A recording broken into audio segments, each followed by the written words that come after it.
Oftentimes, the scientific method is something that just think we do in science now.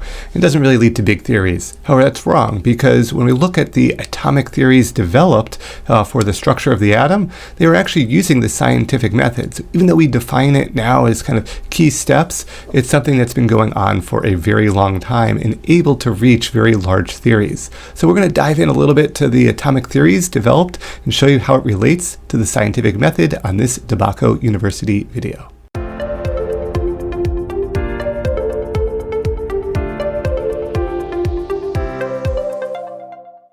All right, so something important in all aspects of science is collaboration. And this is an example of that scientific method in action. The scientists worked together. We may think each and view each as independent.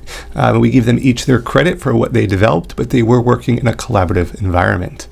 Each theory built on its predecessors, driven by new experiments, technologies, mathematical insights, and it's basically culminated in the quantum mechanical model that we use today. So we look at the methods of calibration. Collaboration. So what are ways that we can collaborate? Scientific societies and journals are a way we can do that now. Correspondence, also attending conferences, laboratories, mentorships, building on prior work, doing research. All of this kind of comes together as a way that you may directly collaborate with someone. You may just be using the paper that they generated. It all falls under that category, with everyone helping each other out. Now, there's also scientific societies and journals. So institutions like the Royal Society, French Academy of Sciences, American Physical Society facilitate ideas exchange throughout meetings and also the publications that they generate. These journals allowed scientists to critique and build on each other's work, even across continents. Now, we can use searching methods like, for example, Google Scholar, which is right below here. So you can just literally type in Google Scholar and get that search engine. You can also start to go through and look at some of the released or copyright released journals that are available on the internet. So there's a lot of access to a lot of information and data that exists today. But it is even using way back when it was just paper, even that was able to utilize and progress science forward. Now, for correspondence and conferences, this is something that might seem a little overwhelming.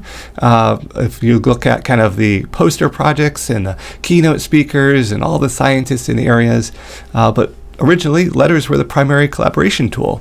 Bohr's had letters to Einstein, and by the 20th century, conferences brought physicists together to debate atomic and quantum models, and that kind of question asking and inquiry and debating is a great way to progress science forward.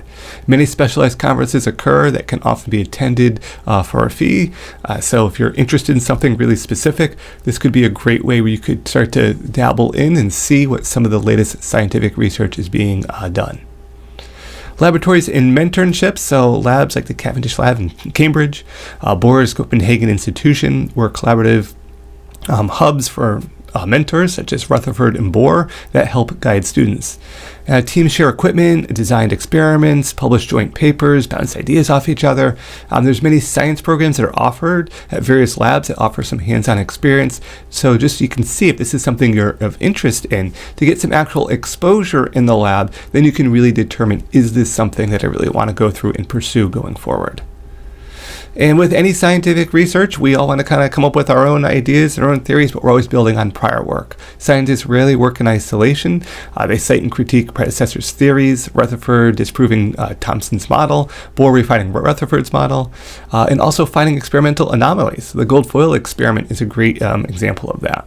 And this drove collaboration to explain unexpected results, and it starts with a review of the literature, and basically you kind of go from there and see where it takes you.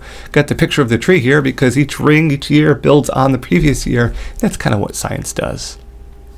So kind of how does this relate to the theories of the atom? And we can kind of see a very quick, organized kind of rendition here of the different ideas that were generated over the years. It started with the solid sphere model by John Dalton. Then it progressed to what we call the plum pudding model with J.J. Thomson, the nuclear model with Ernest Rutherford, the planetary model with Niels Bohr, all the way up to our current one, which is the quantum model here by Ernst Schrödinger. So we could see how what they explained or didn't explain, what was disproved, what was able to be refined to get to the model that we use today. So don't think the scientific method is something we use in lab. It is something we use in lab, but it's also used in science in general. If you become familiar with it, you can progress, collaborate, and develop new ideas and build on the previous research.